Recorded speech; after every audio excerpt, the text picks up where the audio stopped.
Welcome back friends. आप सबका स्वागत है आपके अपने चैनल माई स्किल क्लासेस पर।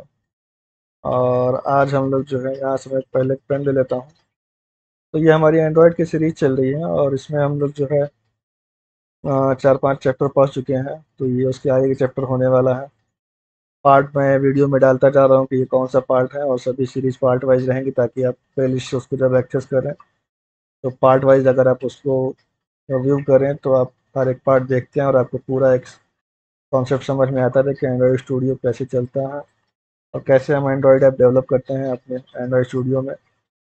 तो वहीं से स्टार्ट करते हैं। तो आज का हमारा टॉपिक रहेगा एंड्रॉयड एप्लीकेशन कंपोनेंट्स। अब ये क्या होते हैं, इससे पहले हम लोग और चीज़ें जान चुके हैं, कैसे स्टूडियो को समझते हैं और एवीडी कैसे क्रिएट करते हैं। अब उससे कंपोनेंट जान लेते हैं। ये हमारा थ्योरी का चैप्टर चल रहा है, उसके बाद हम लोग जो है प्रैक्टिकल भी करेंगे, लेकिन पहले कुछ बेसिक कॉन्सेप्ट जान लें ताकि जब उसमें यूज़ हो या किसी इंटरव्यू वगैरह में पूछा जाए तो हमें कोई दिक्कत ना हो, हम जान सकें। तो स्टार्ट करते हैं, एप्लीकेशन कंपोनेंट्स क्या होते हैं। तो जैसे कि आप जानते हैं कि कंपोनेंट मतलब कोई भी पार्ट किसी चीज़ का। अगर आप कोई टीवी खरीदते हैं, फ्रिज खरीदते हैं, वो कई सारे कंपोनेंट से मिलकर बना रहता है। अगर आप फ्रिज ही खरीदते हैं तो उसमें उसका गेट एक कंपोनेंट रहता है, उसका जो कंप्रेसर रहता है एक अलग कंपोनेंट रहता है, उसमें जो ट्रे वगैरह रहती हैं वो अलग कंपोनेंट, जो सब मिलकर एक पूरा पैकेट बनता है जिसको कि एक सिंगल इंस्ट्रूमेंट बोला जाता है, कि फ्रिज है या टीवी है या कूलर है। उसी तरह जब हमारा ऐप बनता है तो इसमें कई सारे कंपोनेंट आते हैं और उन कंपोनेंट का यूज़ करके ही जो है हम एक कंप्लीट ऐप बना पाते हैं। तो ये बेसिक बिल्डिंग ब्लॉक्स होते हैं। इन ब्लॉक्स को ही अरेंज करके हम जो है एक अपना ऐप बनाते हैं। तो basic building blocks of an application and these components will act as an entry point to allow system और user to access our app. ये बेसिक बिल्डिंग ब्लॉक्स होते हैं और ये क्या करते हैं, ये एक एंट्री पॉइंट की तरह काम करते हैं हमारे ऐप में, ताकि जो है सिस्टम हो, एंड्रॉयड सिस्टम हो या फिर कोई यूज़र हो, वो हमारे ऐप को एक्सेस कर सके। अगर ये नहीं रहेंगे तो एंट्री पॉइंट नहीं मिलेगा, और जब कंपोनेंट ही नहीं रहेंगे तो वो ऐप कंप्लीट तैयार भी नहीं हो पाएगा। तो ये बहुत ही इंपॉर्टेंट चीज़ होते हैं कंपोनेंट। अब कौन कौन से कंपोनेंट होते हैं उनको जान लेते हैं। The following are the basic core application component. Basic जो है कोर जो एप्लीकेशन कंपोनेंट है जो कि यूज़ हो सकते हैं एंड्रॉयड एप्लीकेशन में, वो है आपका पहला है ये एक्टिविटीज़, दूसरा इंटेंट, तीसरा कंटेंट प्रोवाइडर, चौथा ब्रॉडकास्ट रिसीवर, पांचवा सर्विस। मेन चार आपके बेसिक कंपोनेंट, पांच बेसिक कंपोनेंट होते हैं: activities, intent, content providers, broadcast receiver और सर्विस। आप इनमें से किसी का भी यूज़ करके अपना ऐप बना सकते हैं।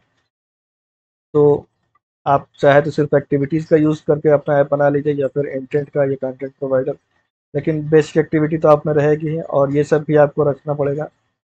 और किसी में आप ले सकते हैं इनको, किसी में नहीं ले सकते हैं। तो आप अगर एक्टिविटीज़ और इंटेंट का यूज़ करना चाहें तो भी बन जाएगा, एक्टिविटी कंटेंट प्रोवाइडर का भी हो जाएगा। तो ये आपकी चॉइस के ऊपर है कि आप कौन कौन से कंपोनेंट यूज़ करके अपना बेसिक ऐप बनाना चाहते हैं।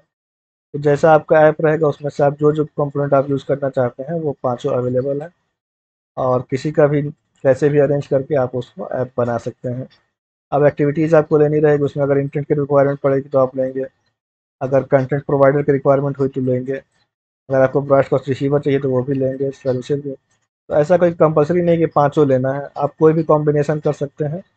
और कॉम्बिनेशन के तहत जो भी आपके यूज़ में है, जो भी रिक्वायरमेंट है ऐप की, उसके अकॉर्डिंग आप अपना ऐप बना सकते हैं। तो all these application components are defined in Android description file. तो ये एक पॉइंट है जो नोट करना है कि जो भी आप कंपोनेंट आप इस पांचों में से लेंगे उसको आपको मैनिफेस्ट फाइल में जो है डिस्क्राइब करना है या डिफाइन करना है, क्योंकि ये मैनिफेस्ट फाइल ही आपके ऐप की डिस्क्रिप्शन फाइल होती है जो कि एंड्रॉयड सिस्टम को बताती है कि इसमें कौन कौन से कंपोनेंट यूज़ हुए हैं।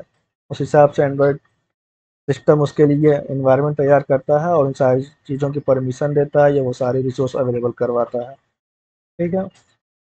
तो इसलिए हमें मैनिफेस्ट फाइल में उनको डिफाइन करना पड़ेगा। लेकिन जब आप एंड्रॉयड स्टूडियो में इन कंपोनेंट्स को लेंगे तो बहुत सी सारी चीज़ों के जो है डिस्क्रिप्शन अपने आप ऑटोमेटिक उसमें ऐड हो जाते हैं। अगर आप नॉर्मली उसको जो प्रोसीजर है चीज़ों को ऐड करने का, तो वो बाय डिफ़ॉल्ट ऐड होते जाते हैं, आपको जाके बस चेक करना है।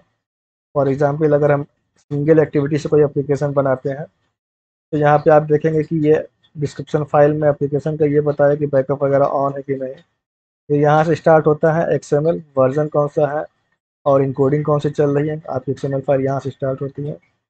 तो वर्जन और इनकोडिंग तो आप समझ ही गए होंगे। इनकोडिंग UTF-8 चलती है। मैनिफेस्ट टैग शुरू होता है सबसे पहले। ये जो एंगल ब्रैकेट के बीच में होते हैं ये टैग होते हैं, इनको बोलते हैं क्लोजिंग टैग, अरे ओपनिंग टैग। और क्लोजिंग टैग आपके इस तरह से होंगे जिनमें ये फॉरवर्ड स्लैश लगा रहेगा। टैग का नेम वही रहेगा लेकिन ये फॉरवर्ड स्लैश स्टार्टिंग में यहाँ एंगल ब्रैकेट के बाहर लगा रहेगा। तो ये होते हैं क्लोजिंग टैग, XML में ये लिखे जाते हैं। तो यहाँ से ये पहला ओपनिंग टैग शुरू हुआ, उसके अंदर ये जो है दूसरा एप्लीकेशन टैग है एक, इसमें इसका एट्रीब्यूट है, ये एट्रीब्यूट नेम है और ये उसकी वैल्यू है। एंड्रॉयड सिस्टम से आ रहा है तो एंड्रॉयड लेता है और उसके बाद एट्रीब्यूट का नेम अलाउ बैकअप और फिर उसकी वैल्यू ट्रू है। फिर एंड्रॉयड आइकन नेम है उसका और उसकी वैल्यू ये है कि बिटमैप फोल्डर में से IC लॉन्चर नाम का एक आइकन है वो एक्सेस हो रहा है। फिर उसके बाद हमारी एक एक्टिविटी है जो हमने इस ऐप में ली है वो यहाँ पे मेंशन है, उसका नेम एट्रीब्यूट नेम जो है नेम है और उसकी वैल्यू है डॉट मेन एक्टिविटी। यह हमारी एक्टिविटी क्लास का जो है नाम है, डॉट लगा के क्लास यूज़ होती है। तो डॉट क्लास का नेम आपको यहाँ लिखना है। फिर हमने इसमें एक इंटेंट फ़िल्टर लगा रखा है। अब वो इंटेंट फ़िल्टर ये बताता है कि उसमें 2 एट्रीब्यूट होते हैं, एक एक्शन होता है, कैटेगरी होता है। तो पहले का नेम होता है कि ये इंटेंट काम क्या करेगा, एक्शन क्या करना है। तो मेन एक्शन है इसका मतलब यहाँ से ये एंट्री पॉइंट है, यहाँ से आपका एंड्रॉयड सिस्टम एंटर करेगा इस एक्टिविटी में, यही मेन एक्टिविटी है, इसी से आपकी ऐप में एंट्री होगी। पहले ये एक्टिविटी रन होगी, उसके बाद कोई और एक्टिविटी अगर आप कॉल करेंगे तो जाएगा, वरना इसी एक्टिविटी को रन करके बाहर आ जाएगा। तो ये उसका एंट्री पॉइंट बताता है कि ये मेन एक्टिविटी है, यहाँ से आपको एंटर करना है। फिर उसके बाद एक हमारी आती है कैटेगरी वाली। तो कैटेगरी ये बताती है कि लॉन्चर एक्टिविटी है। तो लॉन्चर एक्टिविटी मतलब जब आपके जहाँ सारे ऐप लिस्ट हैं आपके फ़ोन में, जो आप स्वाइप करते हैं तो आपको कई सारे ऐप दिखते हैं। अगर आप ये कैटेगरी नहीं देंगे तो उसमें वो आपके ऐप का आइकन ही नहीं रहेगा। जो आइकन यहाँ पे आप ले रहे हैं वो आइकन उसमें विजिबल ही नहीं रहेगा कि आप उसको यूज़र क्लिक करके आपका ऐप लॉन्च कर सकें। तो आपको ये दोनों एट्रीब्यूट इंटेंट फ़िल्टर के अंदर देने हैं अपने ऐप में, ये नेसेसरी एट्रीब्यूट्स हैं। ताकि अगर ये इंटेंट फ़िल्टर आप नहीं लगाएंगे तो आपकी ऐप में अगर मेन नहीं लगा है तो ऐप को पता नहीं चलेगा कौन सी एक्टिविटी को पहले रन करना है। तो या तो वो कोई अपनी चॉइस से रन कर देगा या फिर नहीं रन कर पाएगा।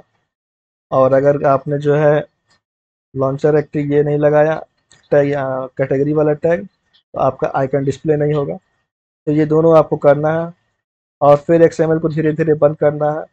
तो जो लास्ट ओपनिंग टैग होता है वो सबसे पहले क्लोज होता है। तो लास्ट ओपन फर्स्ट क्लोज ये LIFO चलता है। सबसे पहले ये क्लोज होगा, फिर आपकी एक्टिविटी वाला टैग क्लोज होगा, फिर एप्लीकेशन क्लोज होगा और फिर मैनिफेस्ट क्लोज होगा। तो ये एक XML को समझने का तरीका होता है। कभी कभी हम कोई एक टैग भूल जाते हैं तो समझ में नहीं आता है कि कौन सा भूल गए, एरर आ गई, वो दूर नहीं होती है। ये बेसिक स्ट्रक्चर आप समझ जाएंगे तो आपको काफ़ी जो है बेनिफिशियल रहेगा ये, कि अगर कोई टैग मिस भी हो रहा है या कुछ गड़बड़ हो रही है किसी में, ये फॉरवर्ड स्लैश नहीं लगा, एक्टिविटी कोई टैग नहीं बंद हो रहा, तो आप उसे बंद कर लेंगे। क्योंकि ये सब कुछ छोटी छोटी चीज़ें कोई बताता नहीं है। तो क्योंकि ये डिटेल एंड्रॉयड ट्यूटोरियल है इसलिए इस सब चीज़ें इसमें हम लोग बताते हैं। वीडियो लंबा होगा लेकिन आपको पूरी चीज़ें एक बार में समझ में आ जाएगी, फिर आपको कोई और वीडियो देखने की ज़रूरत नहीं पड़ेगी। तो अब चलते हैं आगे, इसमें और कुछ बताने को रह नहीं गया है। अगर कोई अब आपको समझ में ना आए तो आप कमेंट करके पूछ सकते हैं। आगे चलते हैं। तो आगे हम देखते हैं कि एंड्रॉयड एक्टिविटीज़ क्या होते हैं। तो पहला कंपोनेंट हमारा एंड्रॉयड एक्टिविटीज़ था। यहाँ पे अगर आप देखें ये एक्टिविटीज़, पहला कंपोनेंट यहाँ डिस्क्राइब हो रहा है। तो एक्टिविटी क्या होते हैं कि activity represent a single screen with a user interface and it will act N entry point for the users interact with app. ठीक है। तो ये क्या होता है कि एक्टिविटी एक सिंगल रिप्रेजेंट करती है सिंगल स्क्रीन। जब आपका ऐप ओपन होता है कोई स्क्रीन पे कुछ आता है तो जो सिंगल स्क्रीन होती है वो एक पूरी एक्टिविटी होती है। अब उस बटन पे, उसमें अगर कोई बटन है उस पर क्लिक करके आप दूसरे उस पर गए तो वो दूसरी एक्टिविटी होगी। लेकिन एट अ टाइम जो आपको एक स्क्रीन दिख रही है वो एक एक्टिविटी स्क्रीन है जिसमें कि यूज़र इंटरफेस रहेगा। यूज़र इंटरफेस मतलब उसमें टेक्स्ट बॉक्स रहेगा, एडिट टेक्स्ट रहेगा, टेक्स्ट बॉक्स में कुछ मैसेज लिखा रहेगा, एडिट टेक्स्ट में कुछ टाइप करना रहेगा और बटन पे आपको कुछ एक्शन परफॉर्म करना रहेगा। जैसे लॉगिन ही है तो ऊपर लिखा रहेगा कि इंटर योर नेम, फिर उसका बॉक्स रहेगा जिसमें आप इंटर करेंगे, फिर बटन रहेगा लॉगिन या सबमिट का। तो ये यूज़र इंटरफेस उसमें रहेगा आपकी एक्टिविटी में, उसको यूज़र इंटरफेस बोलते हैं। और ये एक एंट्री पॉइंट की तरह काम करती है ऐप में। जब ये स्क्रीन आएगी तभी आप उस पर कुछ काम कर सकेंगे। तो अगर हम एग्जांपल के तौर पे एक डायरी ऐप एग्जांपल लें, तो एक डायरी ऐप जो है हैविंग मल्टीपल एक्टिविटी, इसमें कई सारी एक्टिविटीज़ होती हैं। जैसे कि एक एक्टिविटी हुई जो लिस्ट ऑफ नेम शो कर रही है। एक हमने एक और एक्टिविटी अपने ऐप में बनाई, तो जो कोई नया नेम ऐड होना है उसके लिए एक एक्टिविटी बनाई। और एक और एक्टिविटी बनाई जिसमें हम नेम सर्च कर सकेंगे। तो अगर हम कोई डायरी ऐप बना रहे हैं तो उसमें हम ये तीन एक्टिविटी बना लेंगे। पहली एक्टिविटी जो नेम सबको डिस्प्ले करे नॉर्मल, एक दूसरी एक्टिविटी बनाएंगे। तो एक ऐप में एक्टिविटी आप चाहे जितनी बना सकते हैं, वो आपके ऊपर डिपेंड है। आपको एक एक्टिविटी से दूसरे एक्टिविटी जाने का बस मेथड पता होना चाहिए कि कब दूसरी वाली कैसे कॉल होगी। तो आप जितनी एक्टिविटी बनाएंगे उतनी आपकी स्क्रीन बनती जाएगी, और जैसा जैसा आप उसमें पाथ देंगे वैसे वैसे वो एक्टिविटी एक्सेस होती जाएगी, आगे पीछे होती जाएगी। तो इसमें तीन एक्टिविटी हमारे ये डायरी ऐप में है। जैसे एक लिस्ट ऑफ नेम डिस्प्ले कर रही है, दूसरा कोई नया नेम ऐड करने के लिए बनाई है हमने एक्टिविटी, और तीसरा जो है नेम सर्च करने के लिए एक्टिविटी बनी है। तो ये सारी एक्टिविटीज़ जो है डायरी ऐप में इंडिपेंडेंट है एक दूसरे से, इनका एक दूसरे से कोई ताल्लुक नहीं। ऐसा नहीं है कि जो है हमें लिस्ट ऑफ नेम शो करने के लिए ऐड नेम की ज़रूरत पड़ रही है, यहाँ कुछ हो तो वही हम दिखाएंगे, ऐसा कुछ नहीं है। अगर इस एक्टिविटी पे क्लिक किया तो अगर जो नेम बाय डिफ़ॉल्ट हमारे डेटाबेस में सेव है या जहाँ भी आपने सेव करवाया है वो डिस्प्ले हो जाएगा। वो इनके इन्वोक होने का वेट नहीं करेगा कि ऐड नेम में कुछ हो या दूसरे वाले में कुछ हो। उसे अगर आपको ऐड करना है तो वो इन लोगों से इंडिपेंडेंट है, वो अपने आप ऐड हो जाएगी। और सर्च करने वाला भी उससे इंडिपेंडेंट है। तो ये तीनों अपने आप में इंडिपेंडेंट है, but will work together to provide a better user experience. लेकिन ये सब एक साथ काम करेंगे, एक ऐप के अंदर काम करेंगे, एक दूसरे पे जाने का ऑप्शन रखेंगे, वहाँ से आने का ऑप्शन रखेंगे, ताकि एक बढ़िया यूज़र एक्सपीरियंस प्रोवाइड हो सके। हैं तो तीनों अलग अलग, आप इसको तीन ऐप भी बना सकते हैं, लेकिन ये एक ऐप में रहेंगी। और तीन बटन आप बना लेंगे, जिस बटन पे क्लिक होगा वो एक्टिविटी ओपन होगी, और एक बैक बटन बना लेंगे, वहाँ से वापस आ जाएंगे अपनी पहली एक्टिविटी पे। तो मान लीजिए हमारी पहली एक्टिविटी लिस्ट ऑफ नेम है, तो सबसे पहले डायरी खुली तो लिस्ट ऑफ नेम जो बाय डिफ़ॉल्ट आपने सेव कर रखे हैं वो आई। नीचे एक बटन दे रखा है आपने ऐड नेम, उस पे क्लिक हुआ तो ऐड नेम एक्टिविटी खुल गई। और फिर एक सर्च का बटन दे रखा है, उस पे क्लिक हुआ तो आप कोई नेम सर्च कर सकते हैं। इस तरह तीनों आपस में कनेक्टेड हो जाएंगी, और ऐसे नॉर्मली वो एक दूसरे से इंडिपेंडेंट है। तो एक्टिविटी बाय डिफ़ॉल्ट क्या होती है, एक सिंगल स्क्रीन होती है। इस ऐप में हमें तीन स्क्रीन की ज़रूरत थी, हमने तीन बना ली एक्टिविटी और उनको यूज़ कर लिया। उसके बाद आता है एंड्रॉयड इंटेंट। इंटेंट क्या होता है? Intent is a messaging object which is use to request an action from another component. Intent एक मैसेजिंग ऑब्जेक्ट होता है एंड्रॉयड में, जो कि इस्तेमाल किया जाता है रिक्वेस्ट करने के लिए एक्शन फ्रॉम अनदर कंपोनेंट। अब ये किसी और कंपोनेंट से कोई एक्शन परफॉर्म करने की रिक्वेस्ट करता है, ये एक मैसेज के तौर पे होता है। अब जैसे हमें लिस्ट ऑफ नेम वाली एक्टिविटी से जाना है ऐड वाल नेम वाली एक्टिविटी पे, तो हम यहाँ से एक इंटेंट फायर करेंगे जो कि ऐड नेम वाली एक्टिविटी को कॉल करेगा, और उससे रिक्वेस्ट करेगा कि आप हाजिर हो और आप अपना जो है उसका नेम इंसर्ट करवाएं और ये सारे काम करवाएं। ये एक मैसेज भेजेगा, एक मैसेजिंग ऐप है जो कि इसको जगा देगा, और जब दूसरी वाली एक्टिविटी जग जाएगी तो उस पर आप अपना एक्शन परफॉर्म करेंगे और वो काम हो जाएगा। और इंटेंट एक मैसेजिंग ऐप होता है। तो एंड्रॉयड में intents are mainly use to perform following things. Android में इंटेंट ये तीन काम कर सकते हैं। ये कोई एक्टिविटी को स्टार्ट कर सकते हैं, आप इंटेंट के थ्रू किसी नई एक्टिविटी को स्टार्ट कर सकते हैं। जैसे आप इस वाली एक्टिविटी पे हैं लिस्ट ऑफ नेम पे, आपने इंटेंट फायर करवाया किसी बटन के क्लिक पे, तो एक नई एक्टिविटी खुल गई ऐड नेम करने के लिए। वहाँ पे आपने बैक बटन लगाया है, उस पर इंटेंट फायर करवाया वापस आने के लिए, तो लिस्ट ऑफ नेम पे आप वापस आ गए। तो किसी भी एक्टिविटी को ये स्टार्ट कर सकती है। तो इंटेंट जब फायर होगा तभी ये दूसरी वाली एक्टिविटी स्टार्ट होगी, वरना बन के रखी रहेगी। तो एक्टिविटी आप चाहे जितनी बनाए, लेकिन अब उनको स्टार्ट करने के लिए आपको इंटेंट की ज़रूरत पड़ती है। इंटेंट नहीं रहेगा तो दूसरी वाली स्टार्ट नहीं हो पाएगी। तो स्टार्ट एक्टिविटी के लिए आपको इंटेंट की ज़रूरत पड़ेगी। अगर आपको कोई सर्विस स्टार्ट करना है, ये भी एक कंपोनेंट है आपका एंड्रॉयड का, तो भी आपको इंटेंट की ज़रूरत पड़ेगी। या आपको ब्रॉडकास्ट करना है कोई मैसेज, तो भी आपको जो है इंटेंट की ज़रूरत पड़ेगी। बिना इंटेंट के ये 3 काम आपके नहीं हो पाएँगे, ना तो कोई एक्टिविटी स्टार्ट होगी, ना सर्विस स्टार्ट होगी और ना ही आप ब्रॉडकास्ट कर पाएँगे। तो बहुत ही इम्पोर्टेंट कंपोनेंट होता है इंटेंट, इसको और डिटेल में और कोड के साथ हम लोग आगे चल के देखें जब हम लोग सिर्फ इंटेंट पढ़ेंगे। अभी एक ओवरव्यू चल रहा है तो आप इतनी चीज़ें समझ लीजिए कि इंटेंट होता क्या है। इंटेंट किसी भी चीज़ को स्टार्ट करने के लिए होता है, जैसे वो एक्टिविटी हुई, सर्विस हुई, ब्रॉडकास्ट हुआ। तो यही मेन कंपोनेंट होते हैं, तो इनको स्टार्टर जो बोलते हैं वो इंटेंट के थ्रू स्टार्ट होती हैं। तो 2 तरह के इंटेंट होते हैं हमारे पास, 2 टाइप ऑफ इंटेंट अवेलेबल है, इम्प्लिसिट इंटेंट और एक्सप्लिसिट इंटेंट। अब इम्प्लिसिट एक्सप्लिसिट डिटेल में पढ़ाया जाएगा, लेकिन इम्प्लिसिट अभी जान लीजिए। इम्प्लिसिट इंटेंट क्या करते हैं कि जो बाय डिफ़ॉल्ट कोई एक्शन होता है, जैसे आपको जो है इसमें कोई टारगेट कंपोनेंट डिसाइड नहीं होता है क्या करना है, ये एक इंटेंट फायर करेगा। अब उससे रिलेटेड जैसे आपको शेयर करना है, अगर आप इससे शेयर वाला इंटेंट फायर करवाएँगे, एक्शन में शेयर कर देंगे, तो आपके ऐप से वो इंटेंट फायर होगा और आपके मोबाइल में कोई भी जो ऐसा ऐप है जो कि शेयर वाला काम कर सकता है, किसी चीज़ को शेयर करने का, वो सारे ऑप्शन आ जाएँगे। जैसे हम लोग शेयर का बटन दबाते हैं तो आपके पास मेल का भी आता है, व्हाट्सएप भी आता है, मैसेज भी आता है। उस चीज़ को आप इन सारी वो सारे ऐप ऐसे हैं जो ये काम कर सकते हैं। तो वो काम होता है इम्प्लिसिट इंटेंट के द्वारा। और एक्सप्लिसिट इंटेंट के द्वारा हम लोग एक्टिविटी स्टार्ट करते हैं। इसमें हम लोग को स्पेशली बताना पड़ता है कि किस एक्टिविटी पे जाना है। तो जब हम स्पेशली बताएँगे उसको अलग से कि किस एक्टिविटी में जाना है, उसको बोलते हैं एक्सप्लिसिट इंटेंट। और अगर नहीं बताया, वो अननोन है कि जो भी ये काम कर सकता है हाज़िर हो जाए, तो वो होता है इम्प्लिसिट इंटेंट। अब इसके बाद डिटेल में जब हम लोग ये पढ़ेंगे तो कोड के थ्रू देख लेंगे, इम्प्लिसिट वाले में कौन-कौन सी चीज़ें किसको-किसको कॉल कर सकते हैं। और एक्सप्लिसिट में तो नॉर्मली एक्टिविटी ही हम लोग स्टार्ट करते हैं या कोई सर्विस स्टार्ट कर दिया, ये होता है। ठीक है? अब उसके बाद नंबर आता है एंड्रॉयड सर्विस, तीसरे नंबर पे है। तो service is the component that keeps an app running in the background. तो कभी-कभी हमें रिक्वायरमेंट होती है कि हम फ्रंट एंड पे काम ना करके बैकग्राउंड में कुछ रहें, जैसे हमने एक म्यूज़िक ऐप बनाई। तो म्यूज़िक ऐप ऐसी ऐप है जो कि यूज़र हमेशा उसको ऑन स्क्रीन पे करके देखता हुआ नहीं सुनता है। वो चाहता है मैं म्यूज़िक प्ले कर दूँ, उसको फिर मिनिमाइज़ कर दूँ और दूसरा ऐप ओपन कर लूँ, उस पे काम करता रहूँ, म्यूज़िक प्ले होता रहे। जब हमें बैकग्राउंड में कुछ काम करवाना होता है तो हम यूज़ करते हैं एंड्रॉयड की सर्विस का। ये वाला कंपोनेंट जो है बैकग्राउंड में काम परफ़ॉर्म करता है।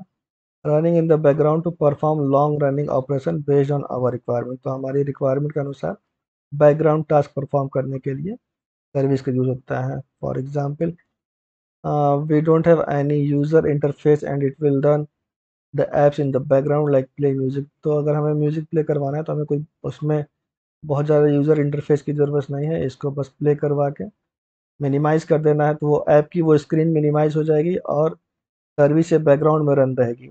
स्क्रीन पे तो आपको जो बटन-वटन दिखेंगे वो तो एक्टिविटी है, लेकिन जो प्ले नाम का सर्विस है या जो प्ले हो रहा है, तो अगर हम उसको सर्विस में नहीं डालेंगे तो वो लंबे टाइम तक प्ले ही होता है, मतलब मिनिमाइज़ होते ही बंद हो जाएगा। तो उसको हमें सर्विस में डालना पड़ता है ताकि मिनिमाइज़ भी हो जाए, तो वो प्ले होता रहे। तो सर्विस हमें यूज़ करना होता है जब हमें बैकग्राउंड में कोई टास्क करवाना होता है, कि जैसे कोई यूज़र कुछ डाउनलोड कर रहा है, तो वो बैकग्राउंड में डाउनलोड हो रहा है।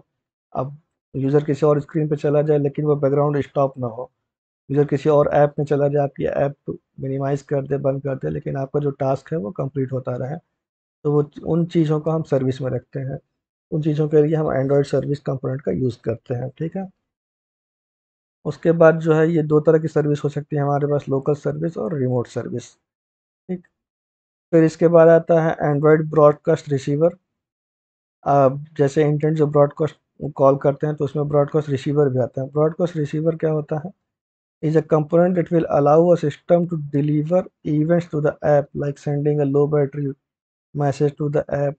The app can also initiate broadcast to let other apps know that required data available in the device to use. तो ब्रॉडकास्ट रिसीवर क्या होते हैं कि इनको अगर आपने अपने ऐप में लगा रखा है, जैसे जीमेल ने, व्हाट्सएप ने अंदर एक अपने अंदर एक ब्रॉडकास्ट रिसीवर लगा रखा है कि जब भी कोई शेयर का इंटेंट फायर होता है तो वो लोग फट से जग जाते हैं और कहते हैं कि हाँ हाँ हम ये काम कर सकते हैं। तो उन्होंने ब्रॉडकास्ट रिसीवर ओपन कर रखा है, अपने ऐप में लगा रखा है। तो जैसे ही आपके फ़ोन से कोई ऐप ये काम एंड्रॉयड सिस्टम से कहती है कि हमारे पास एक मैसेज है कि ये चीज़ शेयर करनी है। तो जो-जो मैसेज शेयर करने वाला रिसीवर लगाए रखे, ब्रॉडकास्ट रिसीवर शेयर करने वाला जिसके पास होगा वो हाजिर हो जाता है। तो अगर आप ऐसी ऐप बना रहे हैं जिसमें कि कुछ ऐसा फीचर है कि अगर उससे कोई दूसरा ऐप मैसेज सेंड करता है, इंटेंट फायर करता है किसी तरह का, और आप उसे रिसीव करना चाहते हैं, आप अपने ऐप में ब्रॉडकास्ट रिसीवर लगाएंगे जिससे कि पता चल जाएगा कि ये काम हो गया है। या आप अपने ऐप से किसी और को बताना चाहते हैं कि वो डेटा जो है रेडी हो गया है, आप उसे ले सकते हैं, रिक्वायर्ड डेटा अवेलेबल हो गया है, तो आप ब्रॉडकास्ट रिसीवर का यूज़ कर सकते हैं, ठीक है। तो generally we use intent to deliver broadcast event, तो हम इंटेंट का यूज़ करते हैं कि हमें वो इवेंट, ब्रॉडकास्ट इवेंट का पता चले। तो other as broadcast receiver use the status bar notification to let the user know that the broadcast event occur. तो ये स्टेटस बार का यूज़ करते हैं यूज़र को बताने के लिए कि ये ब्रॉडकास्ट इवेंट अकर हुआ है, अब आप जो चाहें वो कर सकते हैं, ठीक है। तो ये ब्रॉडकास्ट रिसीवर होते हैं। अब वाला ये आता है एंड्रॉयड कंटेंट प्रोवाइडर, आखिरी हमारे पर नहीं, हाँ आखिरी ही है ये। तो यहाँ पे हम 5 में देख लेते हैं क्या क्या हो गया। यहाँ पे एक्टिविटी हो गई, इंटेंट हो गया, कंटेंट प्रोवाइडर लास्ट में है, अभी ब्रॉडकास्ट हो गया और सर्विस हो गया। ये कंटेंट प्रोवाइडर बचा है, इसको पढ़ लेते हैं। तो ये हमारा कंटेंट प्रोवाइडर क्या होते हैं? ऐसे वो होते हैं, कंपोनेंट होते हैं जो डेटा एक्सचेंज करने में मदद करते हैं। Content providers are useful to exchange the data between the apps based on the request. अगर आपसे आपकी ऐप से कोई रिक्वेस्ट करता है या आपकी ऐप किसी से रिक्वेस्ट करती है और डेटा एक्सचेंज होता है उसमें, तो वो कंटेंट प्रोवाइडर्स के थ्रू होता है। फॉर एग्जांपल अगर जो है कंटेंट प्रोवाइडर शेयर करता है ऐप डेटा, तो जो आपका ऐप डेटा है उसको शेयर कर सकता है, जो कि आपने स्टोर कर रखा है किसी फाइल सिस्टम में, उस डेटा को वो शेयर कर सकता है। या आपने एसक्यूएल डेटाबेस में स्टोर कर रखा है उसको शेयर कर सकता है, या वेब पे कर रखा है, या किसी एनी अदर स्टोरेज लोकेशन पे भी अगर आपने अपना डेटा स्टोर कर रखा है तो वो डेटा वो शेयर कर सकता है कंटेंट प्रोवाइडर के द्वारा। एग्जांपल इसका ये है कि other by using content providers other app can query या modify the data of our app based on the permission provided by the content provider. तो कोई दूसरी ऐप अगर वो डेटा हमारा पाकर उसे मॉडिफाई या कुछ करना चाहती है, तो वो भी वो कर सकती है अगर वो प्रॉपर परमिशन उसको मिल जाती है कंटेंट प्रोवाइडर के द्वारा। एग्जांपल से समझ लेते हैं कि एंड्रॉयड बाय डिफ़ॉल्ट प्रोवाइड करता है एक कंटेंट प्रोवाइडर जो कि होता है कॉन्टेक्स्ट कॉन्ट्रैक्ट डॉट डेटा। ये एक कंटेंट प्रोवाइडर का नाम है जो एंड्रॉयड प्रोवाइड करता है। ये होता है to manage the contact information by using proper permission. Any app can query the content provider to perform read write operation on contact information. तो हमारे ऐप में जो कॉन्टैक्ट वाला ऐप होता है, अगर उसकी इन्फॉर्मेशन कौन कौन सा कॉन्टैक्ट सेव है, कोई दूसरी ऐप जानना चाहती है, जैसे हम बहुत सारे ऐप आजकल इंस्टॉल करते हैं वो परमिशन मांगते हैं to read write your content. तो अगर उनको, तो वो प्रॉपर परमिशन मांगते हैं और आप यस करते हैं तो उनको ये परमिशन जो है ये आपका जो है कंटेंट प्रोवाइडर प्रोवाइड करता है। ये कंटेंट प्रोवाइडर जो है कॉन्टेक्स्ट कॉन्टैक्ट डॉट डेटा, यही जो है वो परमिशन प्रोवाइड करता है, जिसके थ्रू फिर वो आपका पूरा फ़ोन लिस्ट जो है एक्सेस कर लेते हैं। और जैसे फेसबुक इंस्टॉल होता है तो आपकी पूरी फ़ोन लिस्ट को एक्सेस कर लेता है, और फिर जो जो नंबर आप में रहते हैं, जिस नेम से रहते हैं, और वो नंबर अगर किसी और दूसरे प्रोफाइल में है फेसबुक के, तो उनका सजेशन आपके पास आने लगता है कि ये आपके दोस्त बन सकते हैं क्योंकि उनका नंबर आपके पास है। अगर आप वो आपके व्हाट्सएप पे जुड़े हैं तो वो आपके फेसबुक पे आ जाएंगे। तो ऐसे वो आपको मैनेज करते हैं। या आप जो है कोई ऐप देखे होंगे जिसका नोटिफिकेशन आता है कि आपके इस फ्रेंड ने भी जो है वो ये ऐप ज्वाइन कर लिया। बहुत से टेलीग्राम में ऐसा मैसेज आता है कि इसने ये ऐप ज्वाइन कर लिया, आपके फला ने ये ऐप ज्वाइन कर लिया। तो वो इसी से होता है कि वो आपके कंटेंट इन्फॉर्मेशन वो एक्सेस कर चुके रहते हैं। अब जो है, या आप जो है रिचार्ज वगैरह करते हैं, उसमें भी वो आपकी कॉन्टैक्ट इन्फॉर्मेशन आपसे मांग कर ले चुके रहते हैं।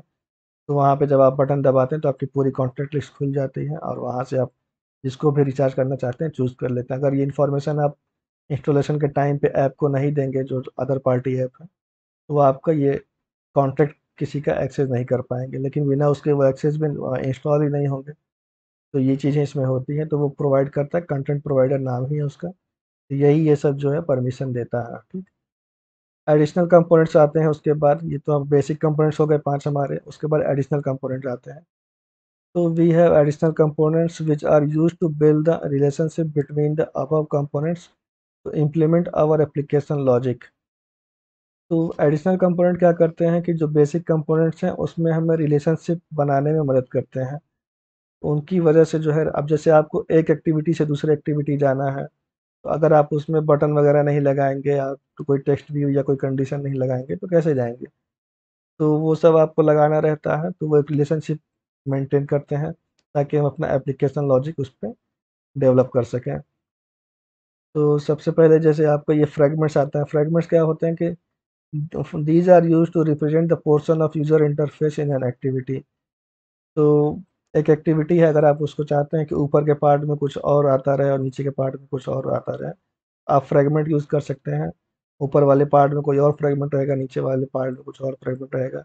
या आपने ऐप्स पे टैब वाला वो यूज़र इंटरफेस देखा होगा, आपकी जो मेन एक्टिविटी है वो चेंज नहीं हो रही है, ऊपर एक टैब बना हुआ है जिस पे आप क्लिक करते हैं तो एक दूसरा कंटेंट खुल के आता है, बगल वाले टैब पे क्लिक करते हैं तो दूसरा खुल के आता है। तो वो जो टैब खुल के आ रहा है वो फ्रेगमेंट है, और जो स्क्रीन पे आप सामने है वो आपकी एक्टिविटी है।